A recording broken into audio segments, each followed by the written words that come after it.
बहुत समय पहले की बात है। एक समृद्ध राज्य में राजकुमार आदित्य का नाम वीरता और सौंदर्य के लिए प्रसिद्ध था। लेकिन उसके जीवन में एक बड़ा दोष था, उसका अहंकार और मदिरापान का अत्यधिक शौक। राजा ने कई बार उसे चेताया, परंतु राजकुमार ने उनकी बातों को अनसुना कर दिया। एक दिन दरबार में उसने एक वृद्ध साधु का अपमान कर दिया। साधु ने क्रोधित होकर कहा, तू अपने मद में चूर रहता है, इसलिए अब तुझे इसका परिणाम भी भोगना पड़ेगा। जिस जानवर को तू सबसे अधिक तुच्छ समझता है, अब वही तेरा रूप होगा। जैसे ही साधु ने श्राप दिया, राजकुमार के शरीर में भयंकर परिवर्तन होने लगा। उसकी त्वचा पर बाल उग आए, उसके हाथ पंजों में बदल गए और देखते ही देखते वह एक काले रंग के कुत्ते में परिवर्तित हो गया। राज्य के लोगों ने उसे पहचानने से इनकार कर दिया और महल से निकाल दिया गया। अब वह जंगल में भटकने लगा, एक ऐसा कुत्ता जिसके दिल में एक इंसान की आत्मा थी। गांव के बाहर एक छोटी सी झोंपड़ी में कावेरी नाम की एक लड़की अपनी मां के साथ रहती थी।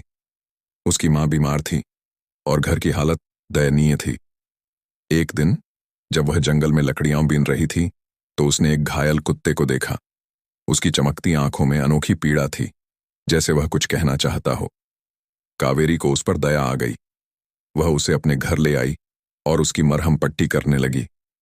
धीरे धीरे वह कुत्ता उसके परिवार का हिस्सा बन गया। कावेरी ने उसका नाम काली रख दिया। समय बीतता गया और काली और कावेरी के बीच एक अनोखा रिश्ता बन गया। जब भी वह उदास होती, काली उसकी गोद में सिर रख देता। जब वह रोती, तो काली उसके आंसू चाटकर उसे चुप कराता। धीरे धीरे कावेरी को महसूस हुआ कि यह कोई साधारण कुत्ता नहीं है। उसकी आंखों में दर्द और कहानियां छिपी थीं, लेकिन वह यह नहीं जानती थी कि यह दर्द किसका था। एक रात पूर्णिमा का उजाला पूरे जंगल में फैला था। कावेरी अपनी झोंपड़ी के बाहर बैठी थी और काली उसके पास लेटा था। अचानक एक अद्भुत घटना घटी। काली का शरीर धीरे धीरे चमकने लगा। कावेरी डरकर पीछे हटी और देखते ही देखते काली का रूप बदलने लगा। उसकी 4 टांगें 2 में बदल गईं। उसका शरीर लंबा और मानव जैसा हो गया और उसकी चमकती आंखों के साथ एक सुंदर राजसी युवक उसके सामने खड़ा था। तुम कौन हो? कावेरी ने कांपते हुए पूछा। मैं राजकुमार आदित्य हूं, युवक ने कहा। मुझे एक श्राप मिला था और तुमने मुझे अपनाकर मुझे जीवन दिया है। कावेरी स्तब्ध थी। अब जब सच्चाई सामने आ चुकी थी, कावेरी के मन में कई प्रश्न उठने लगे। क्या तुम मुझे छोड़ दोगे? कावेरी ने पूछा। राजकुमार ने कहा, मैं तुमसे दूर नहीं जाना चाहता, लेकिन मैं अब भी पूरी तरह मुक्त नहीं हूं। मुझे पूरी तरह इंसान बनने के लिए किसी को अपने दिल से मुझे अपनाना होगा। कोई ऐसा जो मुझे सिर्फ एक इंसान के रूप में ही नहीं, बल्कि उस जानवर के रूप में भी स्वीकार करे जो मैं बन चुका हूं। कावेरी उलझन में थी। क्या वह सच में इस आदमी को अपनाने के लिए तैयार थी? अगली पूर्णिमा की रात आदित्य फिर से कुत्ते में बदल गया। उस रात गांव के कुछ लड़कों ने उसे देखकर पत्थर फेंकना शुरू कर दिया। कावेरी ने जब यह देखा तो वह दौड़कर आई और चिल्लाई, रुको, यह सिर्फ एक कुत्ता नहीं है, यह मेरा परिवार है।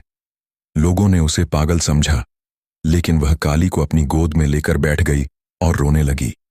जैसे ही उसके आंसू काली के माथे पर गिरे, एक तेज रोशनी फैली।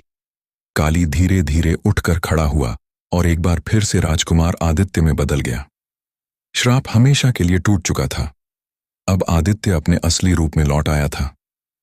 उसने कावेरी का हाथ पकड़ा और कहा, क्या तुम मेरे साथ मेरे महल चलोगी? कावेरी ने मुस्कुराकर कहा, मैं वहीं रहूंगी जहां तुम रहोगे।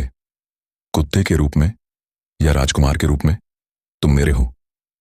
आदित्य ने उसका हाथ थाम लिया और वे हमेशा के लिए साथ रहने चले गए। उनका प्रेम अनोखा था, ऐसा प्रेम जो किसी की शक्ल नहीं बल्कि आत्मा से बंधा था। सच्चा प्रेम केवल सुंदरता या परिस्थिति पर निर्भर नहीं करता, बल्कि यह आत्मा की गहराई से उपजता है। चैनल को सब्सक्राइब करें।